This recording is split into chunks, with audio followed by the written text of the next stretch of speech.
everybody in YouTube land again. I'm getting some positive feedback from my friends that are watching these videos. I appreciate it very much. Seems like a few people that are watching them. There's not a lot, but I'm just starting too. So are actually really enjoying these stories. And so I was asked, what is the next story are you going to share? And I thought, there was a guy I met at the dog park who had a really fascinating story. And so I will read that post. It's all about him. And I'll start it right now. It's Tony Grillo, October 2nd, 2021. And this is video number 5. Happy Saturday. It's not every day you take your doggy to the dog park. I think I spelled doggy wrong. It should be D-O-G-G-Y. To the dog park by the Milwaukee airport and meet a charismatic guy nicknamed Gypsy that spent 2 years of his life behind bars at the Waupun Department of Corrections. But that's what happened to me today. His real name is Ken. He was a professional burglar for almost half of his life till he got caught. He's now retired at 68, but looks like my age. Actually spent the last part of his life so far working as a plant manager till the company was bought and moved out of state. He isn't a Facebook guy, but he said he didn't mind me sharing his stories, so a little warning, some of the content here is graphic. And so for today, I'm going to share some of what he told me. We were talking football when I asked him what high school he played for, and he replied, I played for a reform school here in Wisconsin. As a kid, he had a habit of liking to drive other people's cars. Then he told me about how he decided the car stealing wasn't a good road to go down, but thought burglary was better. And I remember him telling me that because he said, stealing cars got you a higher sentence than burglary. Well, depending on what you stole, but he said that generally was what it was. So he had 5 rules. Work alone. The stolen stuff gets sold immediately. Keep stolen value amounts small. Yep, that's smart. Only steal from businesses. Mix MO, method of operation, and locations of crimes. So he would travel around different cities, and his favorite target was pharmacies or liquor stores. He worked with certain bars that bought all the cigarettes and bottles of alcohol he stole. He also stole thousands in cheap jewelry to a lady that drove a casino bus out of Milwaukee, and she made a lot of money raffling off the jewelry on her bus. Apparently a lot of old people that like to ride those casino buses, they loved buying that junk jewelry.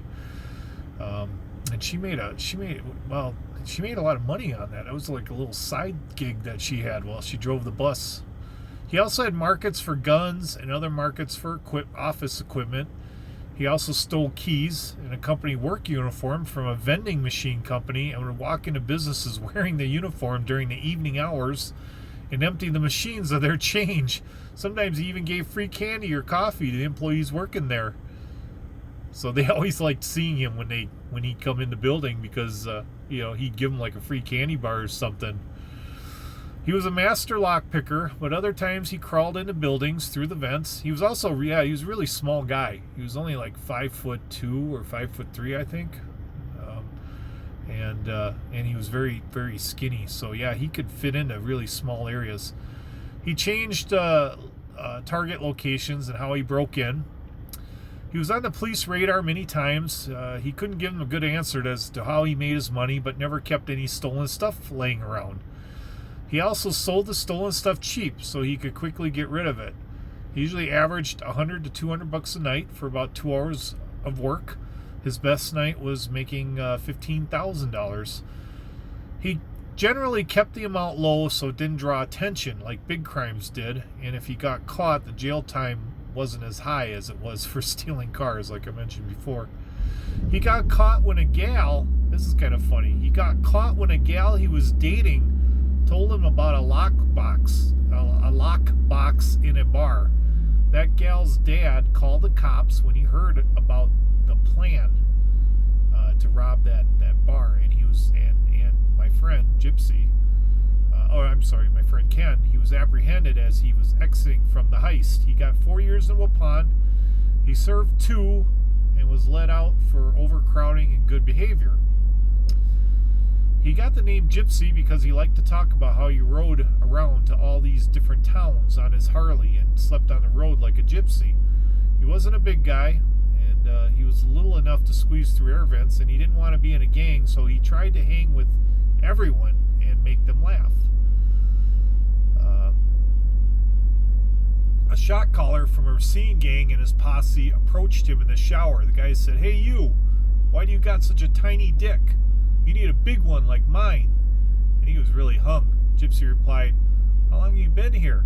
The guy said, 7 years. Gypsy said, "I've only been here a few days, and if you lean in close enough, you could still smell the pussy on it." The gang all busted out laughing, and he was known as the funny man for a while, until he became Gypsy. He said the Aryans tried to recruit him. They asked him why he played basketball with the colored inmates. He replied, "Join me, and I won't be the only white guy out there." The Aryan leader replied, "How about I announce that you get no support?" Gypsy was freaking because he was a dead man. If word got out, no one was supporting him. A friend of his from the Aryans said, "Don't worry, I talked to him, it's cool."